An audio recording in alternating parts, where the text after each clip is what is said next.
Halo semuanya, selamat datang di Comic Universe. Kali ini saya akan membahas manhwa baru yang berjudul Dipaksa Menjadi Heavenly Demon. Cerita dimulai ketika MC kita akan pulang dari pekerjaannya di kantor yang baru saja selesai. Nama MC kita adalah seorang Ji-hoon. Ketika dia sudah terlihat sangat lelah dan ingin segera pulang, rekan kerjanya tiba-tiba memperhatikan, lalu ada seseorang yang menghentikan dan memanggilnya. Dan dia adalah bosnya, mengingatkan jika akan ada malam perusahaan yang selama ini mereka tunggu. Dan rekan kerjanya itu memaksanya untuk ikut dalam makan malam tersebut. Rekan kerja yang lain membicarakannya mengatakan jika Seo Ji-hoon pasti berencana tidak ikut makan malam, berusaha untuk minum sendirian. Namun bukan itu alasannya. Seo Ji-hoon merasa sangat lelah dan bekerja terlalu berat. Jika saja pekerjaannya sedikit ringan, dia akan pergi ke pesta bahkan setiap malam.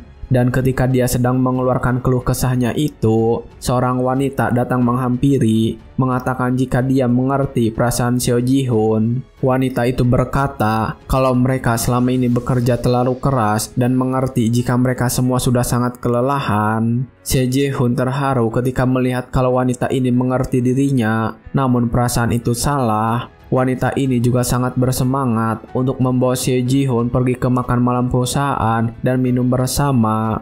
Seo Ji-hoon menyesal telah berharap kepadanya. Dia kemudian pergi meninggalkan mereka berdua yang membicarakan pesta itu dengan bahagia. Seo Ji-hoon tidak menyangka jika pekerjaan ini tidak sesuai yang dia inginkan. Padahal dia hanya ingin bekerja secukupnya dan bermain secukupnya. Namun ketika dia sedang berada di pintu keluar, tiba-tiba saja dia melihat seseorang yang mencurigakan. Namun setelah memperhatikan orang tersebut, Seo Ji-hoon mengenalinya sebagai pengunjung yang tadi pagi. Seo Ji-hoon mengetahui jika keadaan orang itu sedang tidak baik-baik saja dan berencana menemuinya untuk menenangkannya. Seo Ji-hoon menjelaskan kepada pelanggan itu jika tidak ada yang bisa dilakukan lagi olehnya karena semua sudah sesuai prosedur perusahaan. Meminta orang itu untuk kembali lagi besok karena sekarang sudah jam pulang kerja. Namun pelanggan itu terlihat marah. Dia bertanya kenapa Seo Ji-hoon menolaknya. Wanita tadi yang melihat pelanggan itu marah juga mendekati mereka, mencoba memberitahu pelanggan jika hari ini kantor sudah tutup dan memintanya untuk kembali besok. Tapi ketika dia sampai di sana, wanita itu terkejut karena ternyata pelanggan tersebut sudah menusuk Seo Ji-hoon dengan sebilah pisau sambil terus bertanya kenapa Seo Ji-hoon menolaknya. Pelanggan itu menusuk Seo Ji-hoon berkali-kali sambil terus mengucapkan kemarahannya. Seo Ji-hoon tidak bisa berbuat apa-apa karena telah mengalami luka yang fatal. Dia perlahan-lahan menutup matanya. Kemudian cerita berpindah. Saat ini di sebuah kediaman di pinggir sungai yang jernih, tiba-tiba seorang terjatuh dari kasur dan membanting lantai. Dia memegangi perutnya bertanya apakah dia baik-baik saja.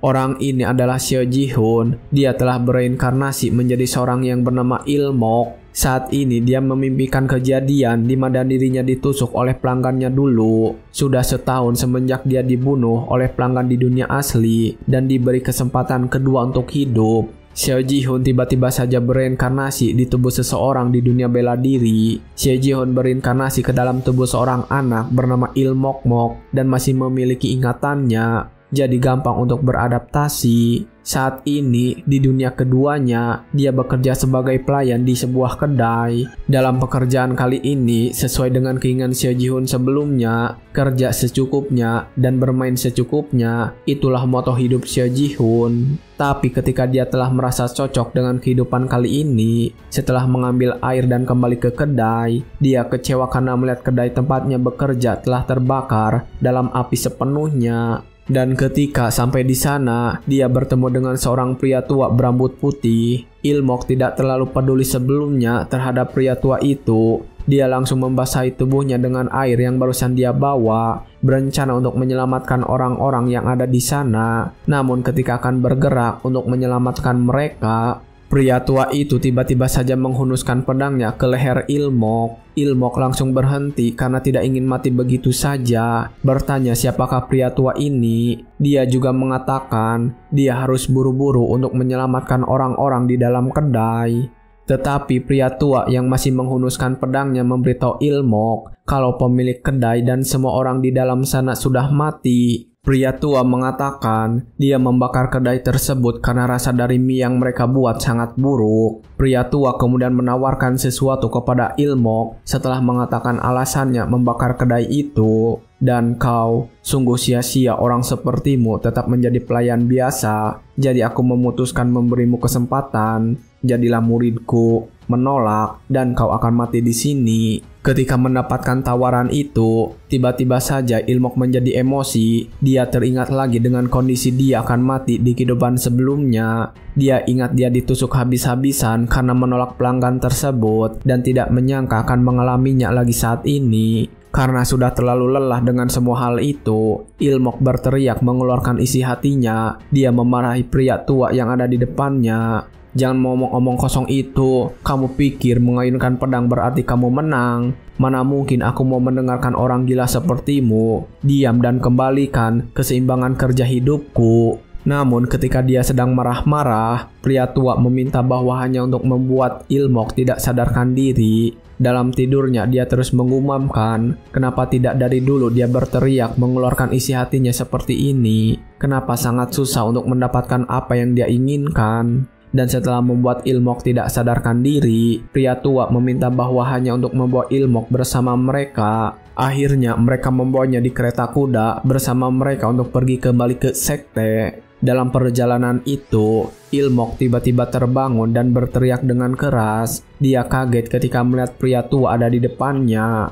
Ilmok tidak menyangka dia masih hidup setelah memarahi pria tua itu sebelumnya. Dan ketika dia sedang memikirkan itu, pria tua tiba-tiba saja meminta maaf atas kebohongan sebelumnya. Dia mengatakan jika yang membakar acara itu bukanlah dirinya, memberitahu jika yang membakarnya adalah bajingan dari Martial Alliance. Mereka menjebak pria tua itu saat ia kebetulan sedang mengunjungi kedai, menggunakannya sebagai alasan untuk menyatukan kekuatan mereka. Ilmok berpikir jika pria tua ini sudah pikun, namun dia juga merasa tidak bisa mengabaikan perkataannya. Karena selama bekerja sebagai pelayan, dia telah melihat seniman bela diri terbaik itu di jalan yang benar atau yang jahat, semuanya seperti preman. Ilmok lalu bertanya kenapa pria tua itu repot-repot untuk berbohong seperti itu. Pria tua menjawab jika dia hanya ingin melihat sifat aslinya Ilmok. Aku ingin melihat sifat aslimu, lebih baik mati daripada menjadi murid musuh. Semangat itu, aku ingin melihatnya sendiri. Seperti dugaanku, mataku tidak tumpul.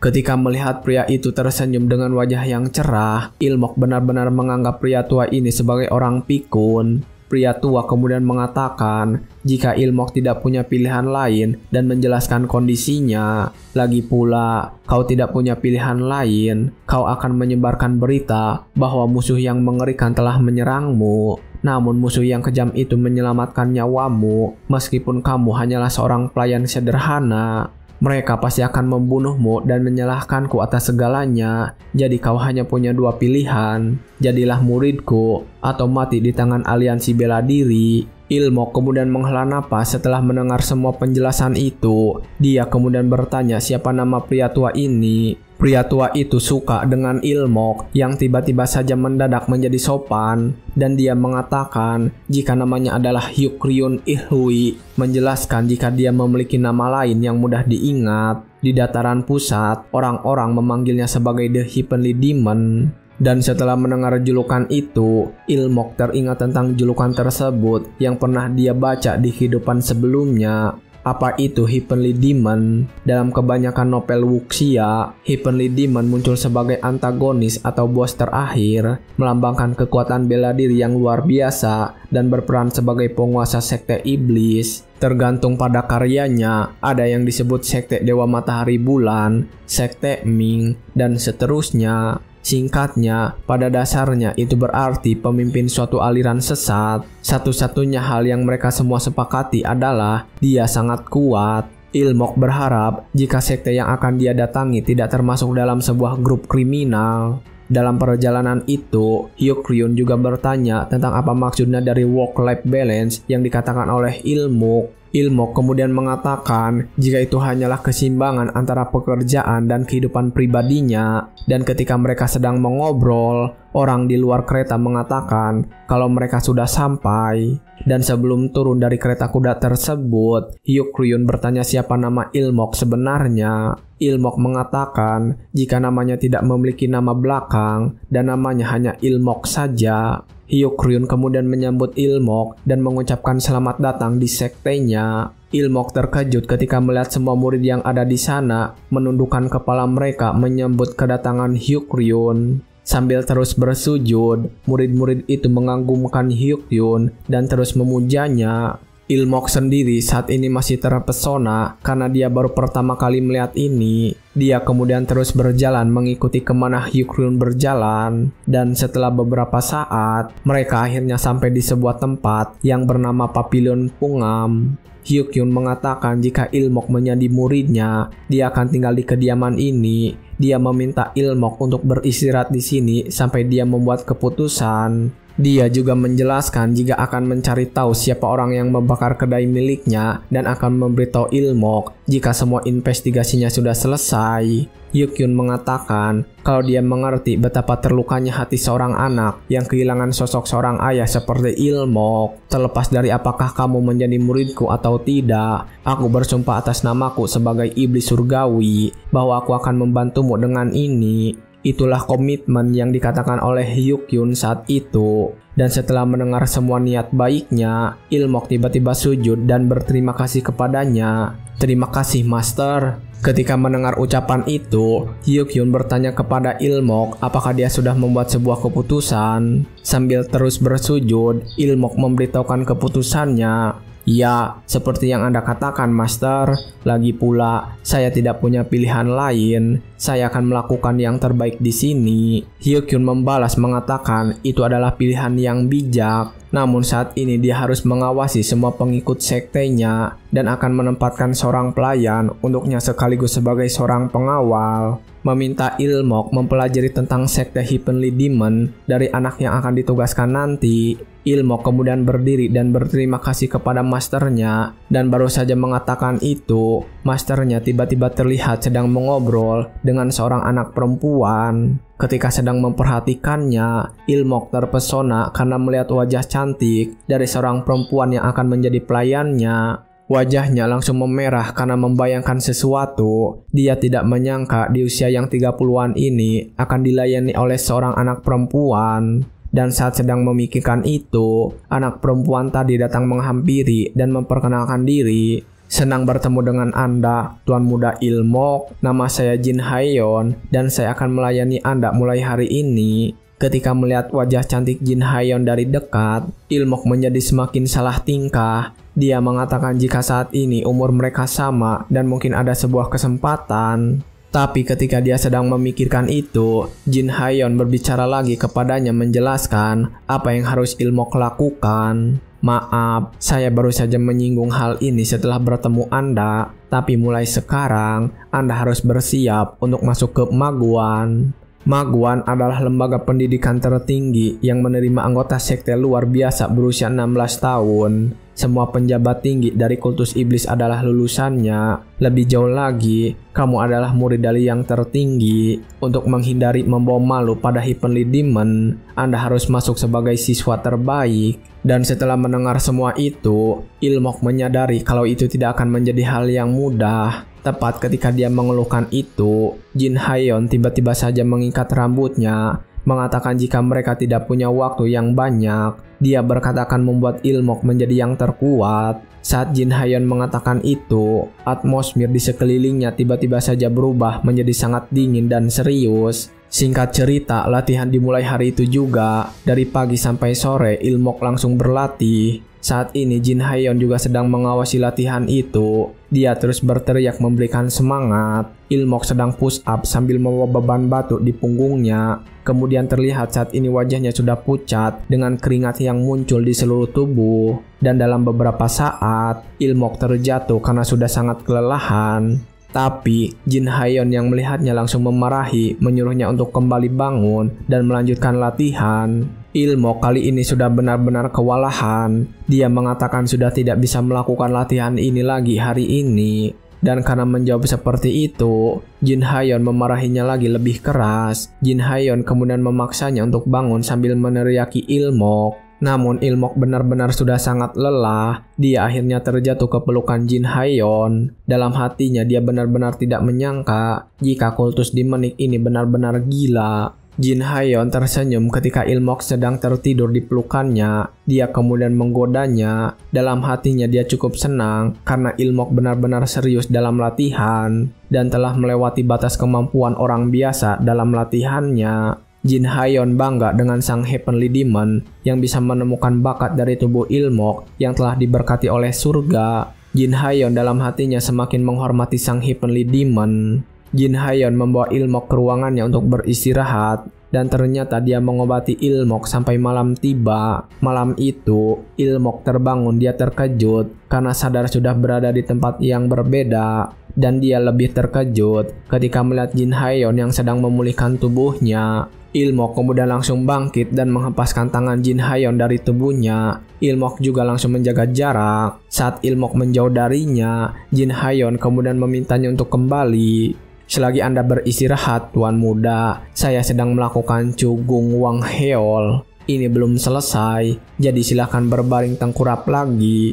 Ilmok yang mendengar itu semakin ketakutan. Dia merasa kalau Jin Haeyeon adalah seorang instruktur yang ganas. Ilmok berpikir kalau Jin Haeyeon berusaha menyembuhkannya agar bisa memberikan latihan yang sangat berat. Ilmok sudah merasa cukup melakukan hal itu di kehidupan sebelumnya.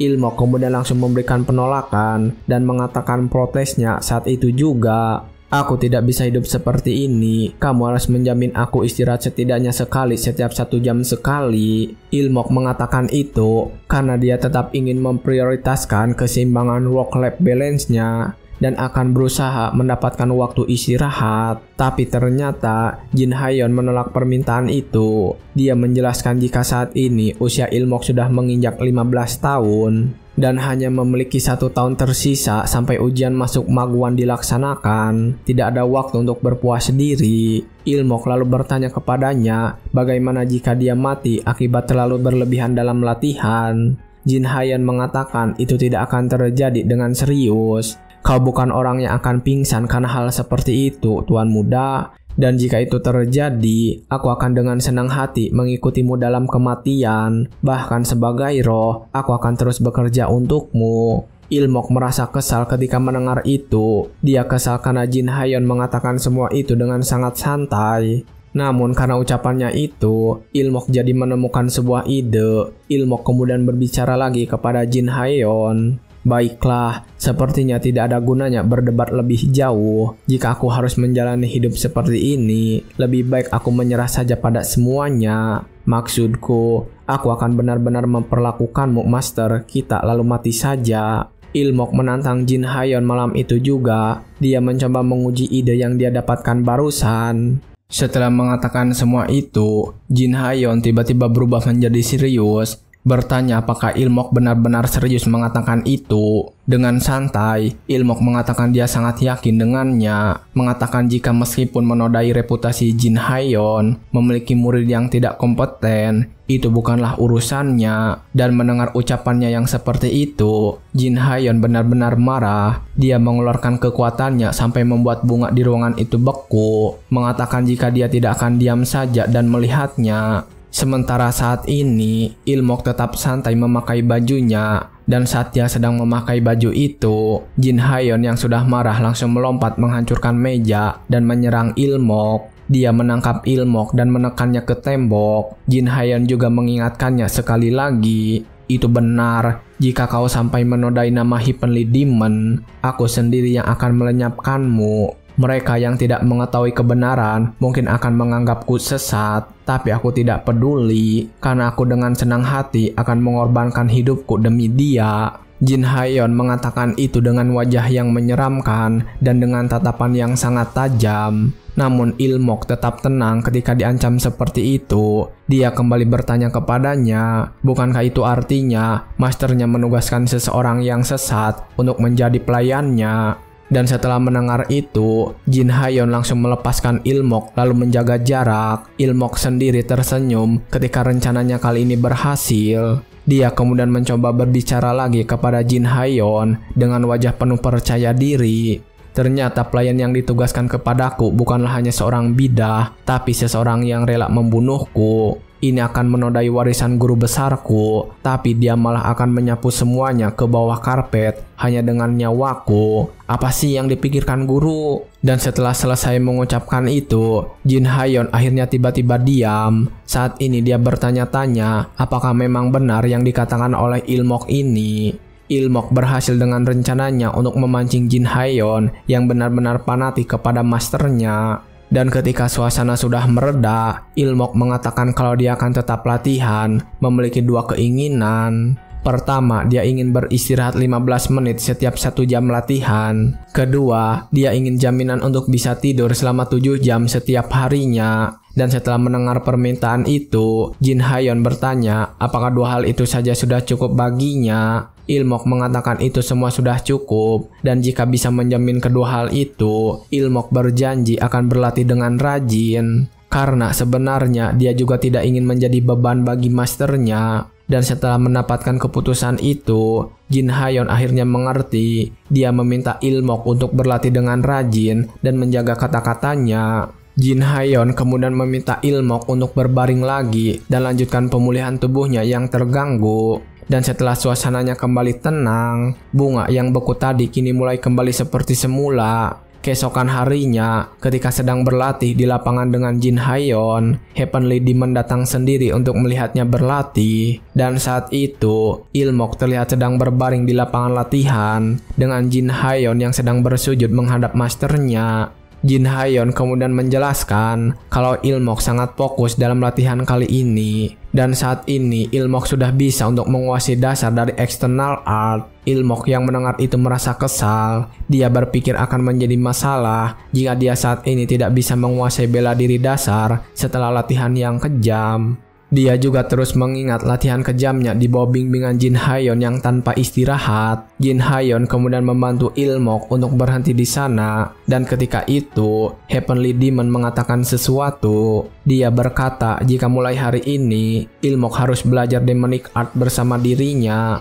Il-mok saat itu belum menjawab hal tersebut. Dia kembali memikirkan tentang demonic art yang disebutkan. Demonic art di sini, di sekte Heavenly Demon, kata demonic tidak memiliki makna negatif. Ini adalah esensi kemanusiaan dan kekuatan untuk melindungi masyarakat dan mengalahkan si jahat. Oleh karena itu, sangat mungkin bahwa demonic art hanyalah istilah umum untuk seni bela diri sekte Heavenly Demon.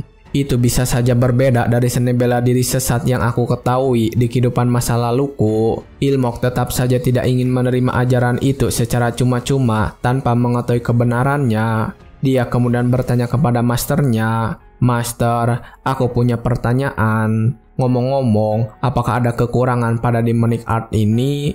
Dengan jelas, masternya mengatakan tidak ada kekurangan pada demonic art dari sekte Divine mereka. Yang ada hanyalah keuntungan yang bisa didapat. Salah satunya adalah progres yang sangat cepat, tapi tetap saja mungkin akan ada beberapa efek samping. Dan karena hal itu, resiko mengalami penyimpangan ki juga besar. Namun masternya percaya kalau Il-mok tidak akan mengalami itu. Il-mok yang tadinya sudah senang, kini berubah menjadi panik dan ketakutan. Dan setelah itu, dia lanjut bertanya tentang beberapa jenis bela diri dan efek samping yang akan ditimbulkan. Masternya kemudian langsung menjelaskan dan meminta Il-mok untuk memperhatikan dengan baik. Explosive Demon Sword Art, seni pedang penghancur yang cukup kuat untuk menghancurkan puncak gunung. Efek samping, masalah manajemen amarah. Barehanded Demonic Art, seni es ganas yang mampu membukukan seluruh area dalam sekejap. Efek samping,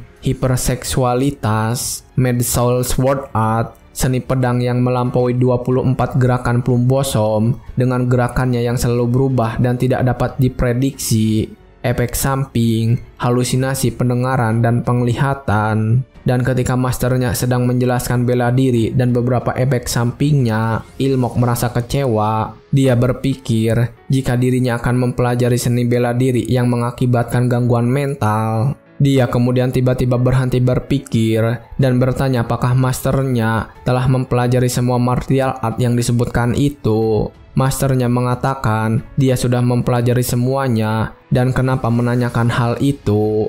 Ilmok hanya diam saja bertanya-tanya apakah semua itu nyata, dan saat Ilmok terlihat sedang kebingungan, masternya kembali mengatakan, tidak perlu khawatir, efek samping demonic art dapat diatasi. Demonic art secara garis besar dibagi menjadi 3 tahap. Tahap pertama, ketika seseorang mulai mempelajari seni bela diri, disebut masuk ke dalam setan. Ketika efek samping demonic art mencapai titik ekstrimnya, maka disebut extreme demon. Dan akhirnya, ketika seseorang benar-benar lolos dari efek samping demonic art, ini disebut akhir dari demonic art, pembebasan dari iblis.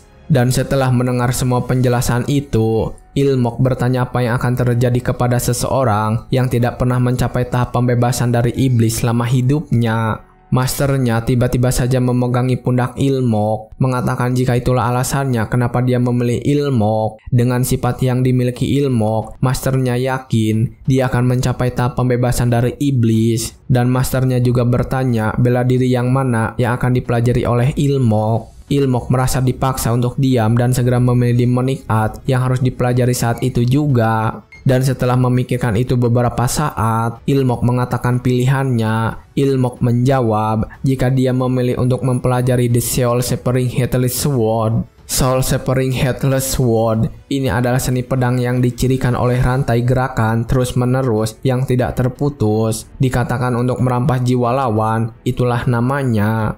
Efek sampingnya adalah gangguan obsesif kompulsif. Namun Ilmok tetap memilihnya karena berpikir obsesi simetris setidaknya akan dapat dikendalikan. Ditambah lagi, mengejar kesempurnaan juga bisa meningkatkan peluang bertahan hidup. Dan setelah mendengar apa yang akan dipelajari oleh Ilmok, masternya langsung menarik pedang, mengatakan akan langsung mendemonstrasikannya dengan pelan, meminta Ilmok untuk memperhatikan dengan fokus. Jin Hayon lalu membawakan pedang untuk Ilmok yang akan mempelajari itu. Masternya kemudian memberitahu gerakan apa yang harus dia lakukan sekarang. Ini adalah bentuk pertama dari The Soul Seijing Martial Sword, The Soul Seijing Flying Blade. Perhatikan bahwa ini terkait dengan gerakan menghunus pedang untuk memblokir serangan lawan. Masternya kemudian mulai bergerak sambil terus menjelaskan. Dia bergerak kapankah mundur dan di saat yang sama dia menarik pedangnya untuk memblokir jalur serangan musuh dan bersiap untuk serangan selanjutnya. Setelah melakukan gerakan itu, masternya meminta Ilmok untuk mencoba gerakan tersebut. Ilmok sedikit mengerti setelah penjelasan itu. Dia langsung bersiap dengan kuda-kudanya dan mencoba untuk menarik pedang itu dengan kuat. Tapi saat mencobanya, ternyata dia bahkan tidak bisa menarik pedang itu sepenuhnya keluar. Melihat muridnya yang kebingungan, masternya kembali menjelaskan kepadanya sambil membimbing. Bukan hanya tangan yang memegang pedang yang penting, perhatikan sudut bilah pedang yang ditarik dan tangan yang memegang sarung pedang. Dan dengan arah itu, Ilmok kali ini berhasil untuk pertama kalinya menarik pedang itu keluar dari sarung. Setelah dia berhasil menarik pedangnya, masternya mengatakan akan menambah gerakannya dan meminta Ilmok untuk mengikutinya. Akhirnya mereka berdua berlatih bersama-sama. Ilmok terlihat sedikit bisa mengimbangi gerakan-gerakan yang ditunjukkan oleh masternya kepadanya. Dan setelah semua gerakan itu selesai, Ilmok kembali menyarungkan pedangnya. Dia kemudian menatap tangannya. Dia tidak menyangka dia bisa mengikuti pelajaran itu dengan cepat. Dan saat dia sedang berpikir begitu, master yang mengatakan akan mulai melanjutkan pelajarannya. Dia akan mulai menyerang Ilmok pelan-pelan menggunakan pedang, meminta kepada Ilmok untuk bertahan menggunakan teknik The Soul Seijing Flying Blade. Masternya langsung menyerangnya setelah mengatakan itu. Ilmok yang terkejut juga langsung merespon dengan cepat. Dia berhasil menangkis serangan masternya itu. Dan melihat Ilmok yang berhasil melakukannya, masternya kembali menyerang dengan gerakan selanjutnya. Dan ketika berhasil menghadang semua serangan dari masternya, Ilmok kebingungan. Karena saat ini dia tidak menggunakan gerakan yang dilatih bersama masternya. namun dia juga bisa menghalang serangan itu secara alami. Ilmok bertanya-tanya apakah dirinya adalah seorang jenius, dan ternyata mereka berdua berlatih sampai malam hari tiba. Malam hari itu Ilmok meneteskan keringat yang sangat banyak, dan masternya akhirnya mengakhiri latihan mereka, mengatakan sudah cukup untuk melatih dasar dari Soul Saging Flying Blade. Ilmok kemudian memberi salam dan berterima kasih kepada masternya atas pelajaran hari ini. Dia tidak menyangka bisa bertahan selama ini, bertanya-tanya apakah ini memang benar-benar tubuhnya sendiri. Dia juga merasakan serangan terakhir masternya benar-benar cepat dan tidak bisa mengikutinya dengan kedua matanya. Saat dia sedang memikirkan itu, masternya berkata sesuatu, mengatakan untuk pelajaran selanjutnya, dia akan belajar tentang metode kultivasi tenaga dalam. Dan akhirnya mereka melanjutkan malam itu juga. Ilmok duduk membelakangi masternya, sementara masternya mulai menempelkan kedua tangannya di punggung Ilmok sambil memberikan arahan. Karena memulai latihanmu terlambat, aku akan secara pribadi membantu kamu menyalurkan energimu. Mulai sekarang, aku akan mengarahkan kekuatan batinku ke meridianmu sesuai dengan metode The Soul Saging Merciless Sword. Jangan sampai terlewatkan, ikuti dengan saksama. Setelah masternya mengatakan itu, Ilmok merasakan ada kekuatan yang muncul di bagian pusarnya. Dia merasakan sensasi yang aneh pada tubuhnya, perasaan yang belum dirasakan sebelumnya. Dia merasakan kekuatan masternya yang lembut, yang kini kehadirannya tidak dapat disangkal. Ilmok mulai fokus untuk mengendalikan kekuatan yang dia rasakan dari masternya itu. Dan setelah beberapa saat, akhirnya masternya memberi selamat karena sudah menguasai The Soul Saging Merciless Sword. Saat ini, terlihat Ilmok sudah berhasil membentuk sebuah energi core sebesar kacang polong.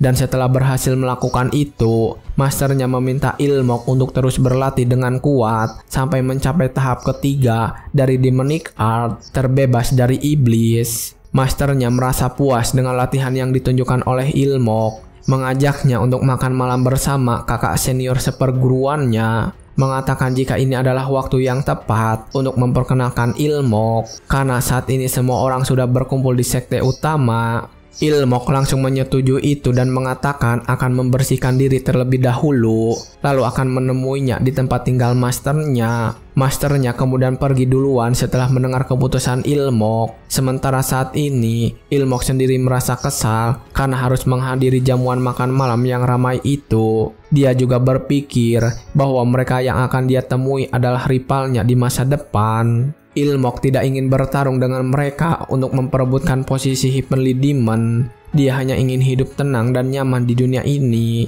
Akhirnya dia pulang untuk membersihkan diri, dibantu dengan Jin Hayon yang mengikutinya dari belakang. Dan dalam perjalanan ke kamarnya, Ilmok bertanya kepada Jin Hayon, demonic art apa yang dipelajari olehnya. Jin Hayon mengatakan jika dia mempelajari The Buried Hand Demonic Art, dan itulah yang membuat benda di sekitarnya terus membeku. Namun setelah menyadari itu, Ilmok tiba-tiba berhenti karena kaget. Dia teringat kembali dengan efek samping yang ditimbulkan dari mempelajari Demonic Art. Singkat cerita, mereka berdua saat ini sudah berada di kamar mandi. Di sana sudah ada kolam air panas yang cukup besar. Ilmok saat ini sedang dibantu mandi oleh Jin Hayon. Dia terus-terusan memikirkan tentang efek samping dari demonic art yang dipelajari olehnya. Efek samping, hiperseksualitas. Dia takut jika efek samping itu bekerja, semuanya akan menjadi kacau. Ilmok wajahnya memerah ketika mengingat itu. Tapi ketika sedang memikirkan itu, Jin Hayon tiba-tiba membasuhnya dengan seember air. Jin Hayon kemudian memberikan penjelasan tentang efek samping yang dia dapatkan. Aku memberitahumu ini untuk berjaga-jaga, Tuan Muda. Efek samping dari Dead Brand Hand Demonic Art, perbedaan antara perempuan dan laki-laki. Untuk wanita atau pria dengan energi yin yang kuat, rasionalitas mereka semakin tajam. Mereka akhirnya berpikir jauh lebih logis daripada sebelumnya. Dan ketika Jin Hayon kembali membasuh tubuhnya, Ilmok bertanya apakah masih ada efek samping yang lainnya. Dia bertanya seperti itu karena merasa efek samping tersebut terlalu lemah. Jin Hayon terlihat berpikir sejenak sebelum menjawab. Dia akhirnya memberikan penjelasan lagi, mengatakan jika efek samping yang lainnya kemungkinan adalah empati dan kasih sayang yang melemah, dan itu adalah efek samping yang diciptakan untuk menghukum seseorang yang sesat. Namun Jin Haeyeon mengatakan itu adalah keuntungan bagi dirinya. Dan setelah mendengar semua itu, Ilmok meminta maaf kepada Jin Haeyeon atas kesalahpahamannya. Dia mengingat kembali ketika Jin Haeyeon mencekiknya di kamarnya dulu. Ilmok baru sadar jika Jin Haeyeon benar-benar ingin membunuhnya saat itu. Ilmok akhirnya sadar dia harus berhenti bermain-main. Setelah mereka selesai mandi, Ilmok bersama Jin Haeyeon akhirnya datang untuk menghadiri pesta yang diadakan oleh master mereka. Sebelum mendatangi pesta itu, Ilmok sudah mendengar dari Jin Haeyeon jika dia adalah murid ke-8 dari sang Heavenly Demon. Namun setengah dari muridnya telah mati, entah karena penyimpangan Ki atau karena bertarung dengan faksi ortodok dan menyisakan 4 murid termasuk Ilmok. Dan setelah mendengar semua cerita itu, Ilmok menyimpulkan jika tingkat keselamatan dari murid Heavenly Demon adalah 50%. Dan saat dia sedang memikirkan itu, dia optimis akan bisa melewati semua ini. Dia menolak untuk mati di dunia ini lagi. Akhirnya mereka sampai di ruangan makan malam yang diadakan oleh masternya. Ilmok langsung memperkenalkan diri ketika sampai di sana dan memberi hormat. Murid termuda Ilmok menyapa guru dan kakak laki-lakinya. Masternya kemudian memintanya untuk masuk dan memperkenalkan dia kepada murid yang lain. Mengatakan jika Ilmok adalah murid termuda yang diambil setahun sebelumnya. Dan ketika masternya memperkenalkannya, seseorang di sana langsung saja tertawa menyambut Ilmok. Hahaha, senang bertemu denganmu saudara junior. Aku senior pertamamu, Wi Jin-hak. Wi Jin-hak mempelajari martial art, explosive soul mara sword technique, efek samping, kemarahan yang tidak bisa dikontrol. Bukan hanya yang biasa-biasa saja, tapi yang nyata. Untungnya, dengan melampiaskan amarah itu pada orang-orang murim dan pejabat korup, dia menjadi musuh publik yang dikenal sebagai The Mad Demon dan berhasil mencapai Gekma dari The Explosion Soul Mara Sword Technique dan tidak pernah mencapai tahapan terakhir Demonic Art. Jadi Wi Jin-hak pada dasarnya adalah bom waktu berjalan, siap meledak kapan saja, ranjau darat berwujud manusia. Karena sudah mengetahui hal itu, Ilmok langsung menyapa Wi Jin-hak dengan sopan. Ketika Wi Jin-hak terus menepuk bahunya, Ilmok mengingatkan dirinya untuk tetap waspada dan jangan terlena dengan senyuman itu. Ilmok kemudian menyapa senior lainnya yang seumuran dengannya. Senang bertemu denganmu, senior ketiga, saya Ilmok. Tapi ketika dia sedang memperkenalkan diri, sebuah sumpit tiba-tiba melayang dengan cepat melewati wajahnya dan sumpit itu menancap di tembok karena sudah dilapisi tenaga dalam. Senior ketiga ini bernama Seo Wapyong. Dia terlihat kesal karena Ilmok membungkuk kepadanya sebanyak 2 kali seperti membungkuk kepada mayat. Seo Wapyong menggunakan Shadowless Fortune Art, seni pedang yang terkenal dengan kecepatan dan kesenyapan. Dan sesuai dengan namanya, ini adalah Demonic Art yang fokus kepada assassination. Efek sampingnya adalah selalu melihat sisi terburuk dalam setiap situasi, singkatnya paronia. Masalahnya adalah Seo Wapyong terjebak dalam Gekma yang sempurna. Itulah sebabnya dia merasa sangat dirugikan. Dan tepat seperti dugaan Ilmok, saat ini Seo Wapyong merasa apa yang dilakukan oleh Ilmok benar-benar salah. Dia menghampiri Ilmok sambil memarahinya. Membungkuk 2 kali sama saja dengan mendoakanku mati, bukan? Jika tidak, mengapa kau tidak bisa menyangkalnya? Dia saat ini mengancam Ilmok dengan menempelkan sebuah sumpit di leher Ilmok. Saat ini Ilmok berpikir serius bagaimana dia bisa menjawab pertanyaan itu dengan aman. Dan tepat ketika dia sedang kebingungan seperti itu, seseorang datang menghentikan Seo Wapyong. Dia membawa sepasang sumpit lagi dan memberikan kepadanya, mengatakan jika senior ketiga terlihat sangat lapar dan menjadi emosian. Dan setelah mendengar itu, senior ketiga langsung mengambil sumpit tersebut lalu meminta maaf kepada mereka berdua. Orang itu kemudian menepuk bahu Ilmok dan Ilmok langsung sadar seketika. Dia langsung meminta maaf kepada senior ketiga. Ilmok tidak mengira jika ada orang baik di sekitar para orang gila di sekte ini. Ilmok ternyata sudah mengetahui orang yang membantunya itu. Orang ini bernama Jong Richu, senior ke-6. Ilmok merasa jika dia bisa bergantung padanya untuk saat ini. Tetapi baru saja mengatakan itu di dalam hatinya, tiba-tiba Jong Ricu meminta kepada Ilmok untuk menyapa seseorang. Tidak ada waktu untuk hal itu. Ayo sapa dia kakak seniormu. Jong Ricu meminta Ilmok untuk menyapa kepada sebuah bangku kosong. Dan saat dia menatapnya, Jong Ricu juga tiba-tiba tertawa sendirian. Hahaha, omong kosong apa yang kau ucapkan? Kakak empat, kau benar-benar pelawak. Ilmok yang mendengar itu langsung kebingungan karena dia tahu kalau senior keempatnya seharusnya sudah mati ketika melawan sekte ortodok. Dan ketika mengingat itu, Ilmok sadar tentang bela diri yang dipelajari oleh senior keenam. Jong Ricu mempelajari The Mad Spirit Sword Technique dan efek sampingnya adalah halusinasi penglihatan dan pendengaran. Singkatnya itu adalah skizofrenia. Tepat ketika menyadari efek samping tersebut, Jong Ricu tiba-tiba berubah menjadi kesal dan memarahi Ilmok agar segera memberi salam kepada senior keempat mereka. Dan ketika sedang dalam keadaan yang tanggung itu, Wee Jin Hak langsung menghentikan. Hahaha, keenam, tampaknya kau melewatkan orang keempat yang kulihat saat kau masih muda. Dan setelah dipanggil seperti itu, barulah Jong Ricu tersadar dan meminta maaf kepada semuanya. Setelah melihat semua kelakuan muridnya itu, master mereka malah tertawa, mengatakan di dalam hatinya ini terasa hangat ketika melihat sesama saudara saling merindukan satu sama lain. Sementara Ilmok keterbalikan dengan masternya, dia merasa jika ini semua adalah mimpi buruk, bertanya-tanya apakah pertemuan ini akan berjalan dengan lancar. Setelah beberapa saat, akhirnya mereka duduk di meja makan. Namun setelah beberapa waktu berlalu, Ilmok merasa sangat kelaparan karena sampai saat ini dia belum makan sesuatu dari sana. Dia kemudian mencoba untuk memakan sesuatu makanan yang ada di hadapannya, tapi baru saja memegangi sumpit untuk mengambil makanan itu. Tiba-tiba saja masternya bertanya kepada Wee Jin Hak karena merasa tidak sopan ketika mereka berbicara. Ilmok kembali meletakkan sumpit yang baru saja dia pegang.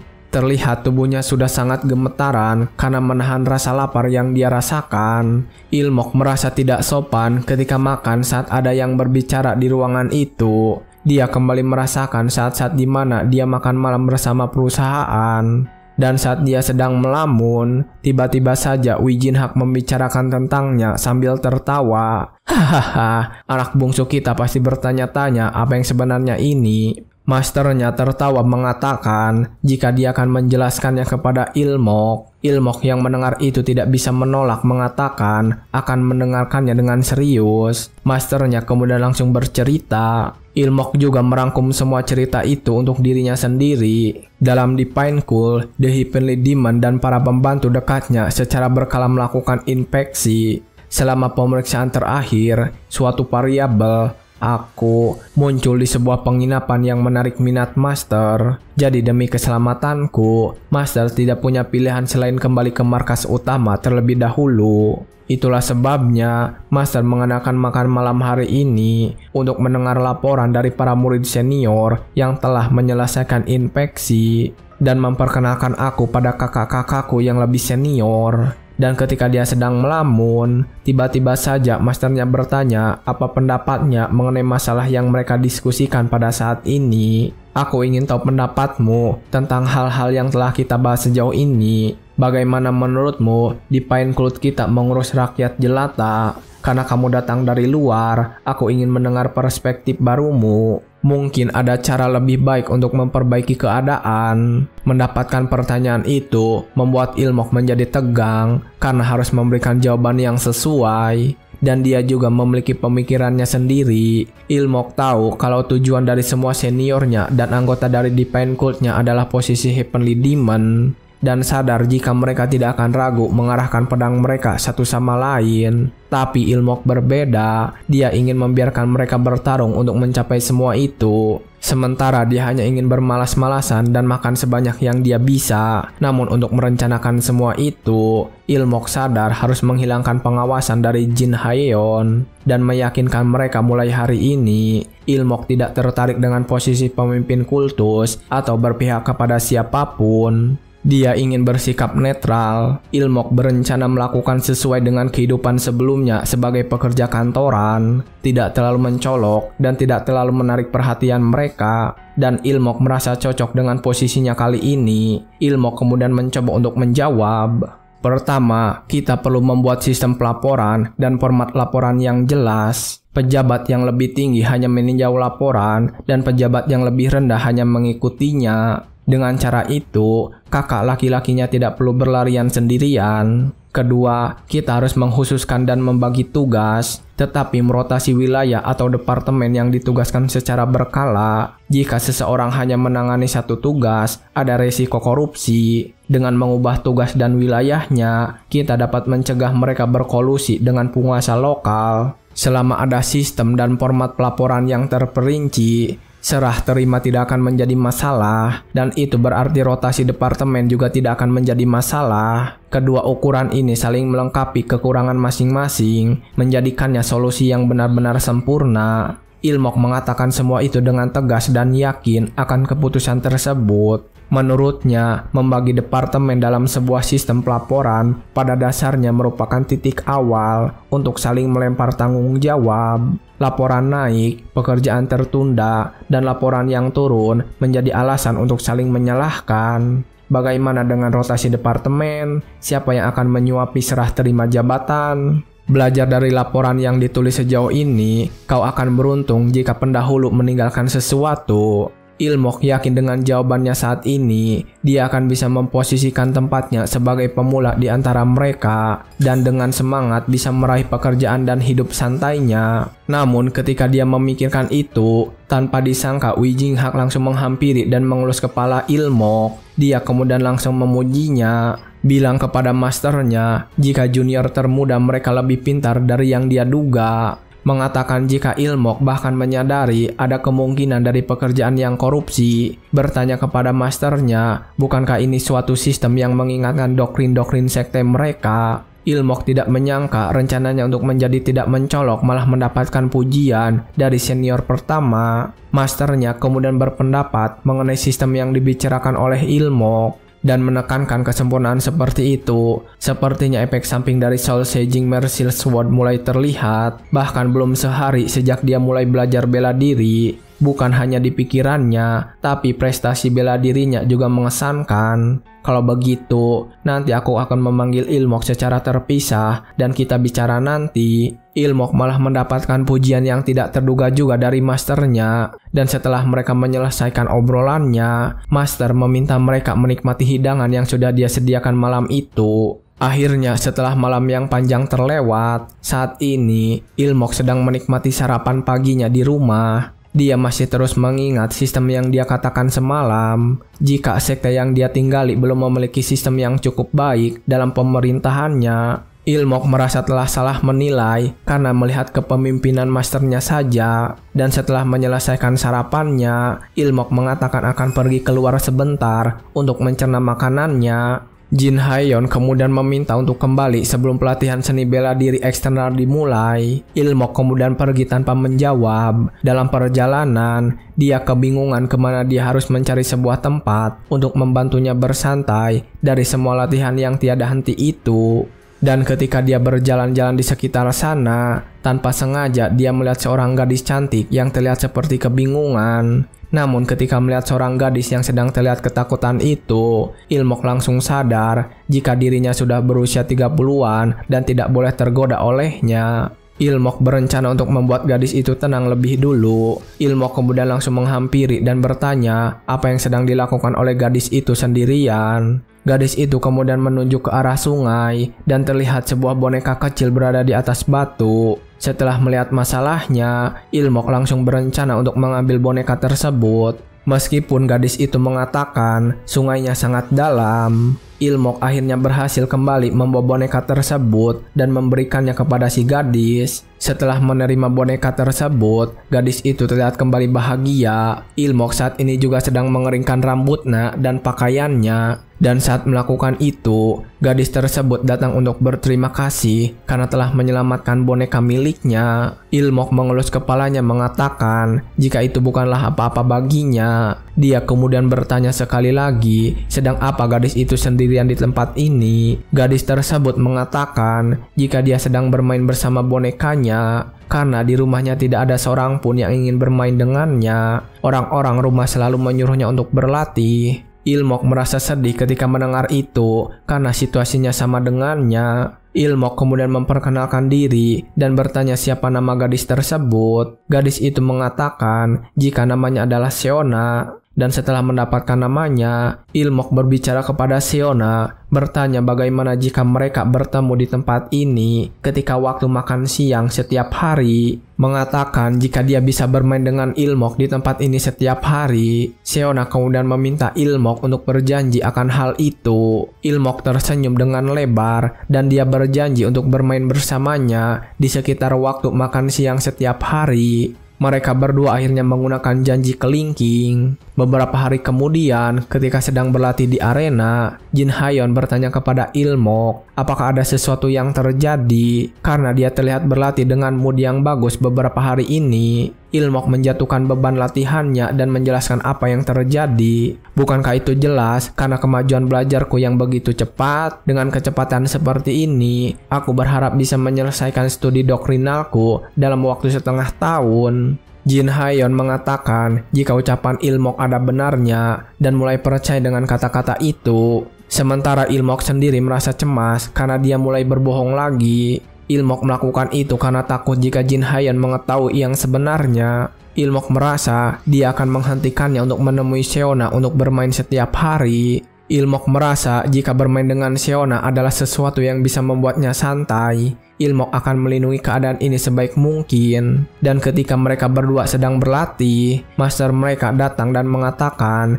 jika itu adalah berita yang bagus. Dia kemudian membahas kalau pendapat Ilmok pada pertemuan terakhir kali benar-benar sangat tepat. Ilmok, pendapatmu terakhir kali memang bagus. Namun, sepertinya agak menyimpang dari realitas Sekte Divine. Pergilah dan lihat sendiri Sekte Divine kita itu dan usulkan rencana perbaikan. Tetapi tidak peduli bagaimana kemajuan pelatihanmu, jika kau kehilangan terlalu banyak waktu, kau akan menaruh kereta di depan kuda. Kalau begitu, sebaiknya kamu berangkat besok. Ilmok langsung menangis ketika mendengar kabar itu. Masternya juga mengatakan jika Jin Haeyeon akan ikut pergi bersamanya, jadi Ilmok tidak akan khawatir untuk tertinggal terlalu jauh. Setelah mengatakan itu, masternya kali ini akan memberikan pelajaran tentang langkah kaki dan Art of Likeness, meminta Ilmok untuk mengikutinya dengan cepat karena tidak punya banyak waktu.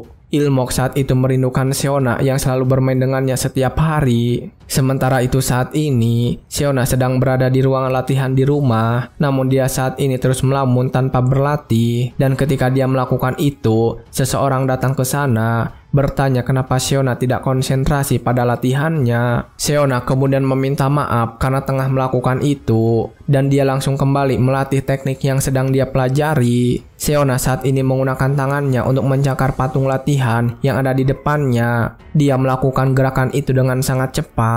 Dan saat mulai sedang berlatih, wanita itu tiba-tiba memanggil Seona dan berbicara kepadanya. Namun ketika Seona mulai melihatnya untuk memperhatikan, wanita tersebut mengatakan bukan apa-apa, meminta Seona untuk kembali berlatih sampai dia kembali lagi. Seona terlihat sedih ketika mendengar itu, dan setelah wanita itu pergi keluar, Seona kembali melatih gerakannya dengan fokus, menghajar patung yang ada di sana.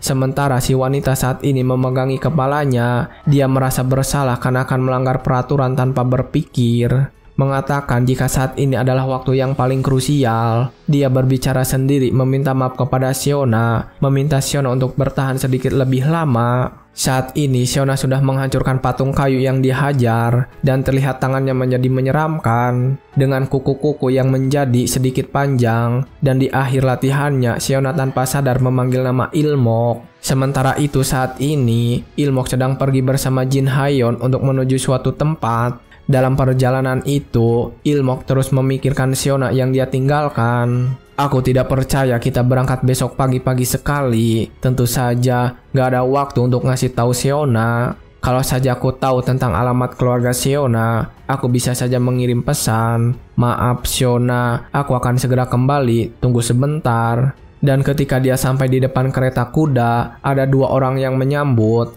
Mereka adalah pengawal yang ditugaskan oleh masternya. Pertama ada Jang Hee, dan berikutnya ada Guan Muyol, seorang yang memakai masker. Ilmok juga membalas salam mereka saat itu juga, dan ketika melihat pengawal yang disediakan, Ilmok bertanya-tanya apakah masternya tidak akan datang bersamanya. Mengetahui masternya tidak akan datang, Ilmok merasa senang karena nanti dia bisa membeli hadiah untuk diberikan kepada Seona saat pulang nanti. Namun ketika dia akan menaiki kereta kuda, Jin Haeyeon memintanya untuk turun dari kereta, mengatakan jika Ilmok harus mulai berlari dari sekarang. Ilmok bertanya apa maksudnya dari ucapan itu. Namun sebelum mendapatkan jawaban, kereta kuda tiba-tiba saja sudah berangkat dan cepat meninggalkan. Ilmok tidak punya pilihan selain berlari mengikutinya. Dia berteriak bertanya apa yang sebenarnya terjadi saat ini. Jin Haeyeon yang duduk santai di sana kemudian menjelaskan, ini juga adalah latihan. Kamu sudah belajar likeness skill dari master kemarin kan? Ikutilah laju kereta dengan mengikuti gerakan-gerakan tersebut. Jin Haeyeon juga langsung membenarkan gerakan Ilmok yang salah waktu berlari, mengatakan jika akan membiarkannya istirahat ketika latihan pernapasan. Ketika sore hari menjelang, mereka menghentikan kereta kuda mereka, sudah sampai di Kabupaten Gocha. Sesampainya di sana, Ilmok langsung terjatuh karena sudah sangat kelelahan. Ilmok kembali mengingat waktu dia beristirahat di dalam kereta. Dia masih saja harus fokus mengatur pernapasannya di dalam kereta yang memantul sepanjang perjalanan. Dia benar-benar tidak bisa beristirahat selama waktu itu. Jin Haeyeon kemudian membantunya untuk berdiri dan berjalan, mengatakan jika mereka akan bersiap untuk membersihkan badan dan melaksanakan ritual garis keturunan Jeonghwa segera. Mengatakan jika pelajaran doktrinal hari ini akan dimulai 1 jam lagi, meminta Ilmok yang sangat kelelahan untuk mempersiapkan semua pelajarannya. Ilmok saat itu hanya bisa mengeluh di dalam hati dan mengikuti semua yang dibicarakan. Keesokan harinya, Ilmok sudah menjadi lebih bertenaga. Saat ini dia sedang berjalan bersama ketiga pengawal. Dia merasa sedikit tersembuhkan ketika berjalan-jalan di sekitaran desa. Ilmok kembali memikirkan kenapa dia harus sibuk ikut campur dalam meningkatkan sektenya. Ilmok berencana berpura-pura tidak tahu meskipun dia mengetahui solusi dari masalah yang akan dihadapi berikutnya. Saat dia memikirkan itu, Jin Haeyeon tiba-tiba saja berbisik kepada Ilmok, bertanya apa pendapat Ilmok mengenai tempat yang mereka kunjungi ini. Ilmok mengatakan kalau desa ini cukup baik. Dia juga bertanya apa yang biasa dilakukan oleh anggota sekte yang tinggal di desa ini. Jin Haeyeon mengatakan jika mereka biasanya mengalahkan para bandit atau penjahat gunung yang datang ke sini. Jika desa ini dekat dengan sekte pusat, jadi tidak ada banyak orang jahat. Jadi mereka tampaknya juga membantu tugas-tugas duniawi sambil menyebarkan doktrin. Dan setelah menjelaskan semua itu, Jin Haeyeon tiba-tiba saja berdiri, mengatakan jika mereka akan melanjutkan tugasnya besok lagi. Ilmok kemudian bertanya tugas seperti apa. Jin Haeyeon lalu menjelaskan kepadanya, benar, sampai kita menemukan langkah-langkah perbaikan, bukankah sebaiknya kita memeriksa wilayah Qingjiang? Tujuan kami berikutnya adalah daerah Hwajeong. Itu adalah sebuah desa yang berjarak lebih dari 1000 mil dari kantor pusat sekte dan di sini. Saat mendengar itu, Ilmok langsung kaget dan menjadi pucat. Dia kemudian meminta Jin Haeyeon untuk menunggu sebentar, mengatakan jika dia baru saja mendapatkan sebuah ide yang sangat baik dan kemungkinan akan bekerja. Jin Haeyeon lalu berhenti dan bertanya rencana seperti apa yang dimiliki oleh Ilmok. Ilmok kemudian meminta kepadanya untuk membawa tinta, kuas, dan kertas kepadanya. Dia kemudian duduk di sebuah ruangan, memikirkan ide yang akan dia tulis untuk membantu perkembangan wilayah ini. Melihat Ilmok yang sedang fokus menulis laporan di meja, Jin Haeyeon pergi meninggalkan ruangan itu untuk memberikan fokus bagi Ilmok. Namun ketika dia keluar, tiba-tiba saja Jang Hee datang menghampiri dan berbicara. Aku tak percaya dia menulis laporan sepanjang itu setelah setengah hari observasi. Jadi, rumor tentang bakat strategis tuan muda itu benar, sepertinya. Jin Haeyeon kemudian bertanya apakah Jang Hwa merujuk pada sistem pelaporan yang dihasilkan Ilmok sebelumnya. Jang Hee membenarkan hal itu, mengatakan jika dia percaya padanya saat ini. Namun ketika mengatakan itu, Guan Muyol tiba-tiba juga berpendapat. Memiliki banyak pendapat belum tentu baik. Pendapat-pendapat itu harus benar-benar bermanfaat bagi sekte. Jiang He yang mendengar itu mengatakan jika Guan Muyol terlalu ketat. Tapi saat itu Jin Hayon tiba-tiba berpendapat juga, mengatakan jika dia setuju dengan pendapatnya Guan Muyol. Aku setuju dengan pendapatnya Warrior Guan. Hanya karena ada banyak pendapat, bukan berarti semuanya baik. Tapi Tuan Muda Ilmok berbeda. Kalau bicara soal istirahat, dia tak kalah dari siapapun. Jin Hayon mengatakan itu dengan wajah yang tersenyum cerah. Sementara saat ini, Ilmok masih sedang kebingungan menulis laporan.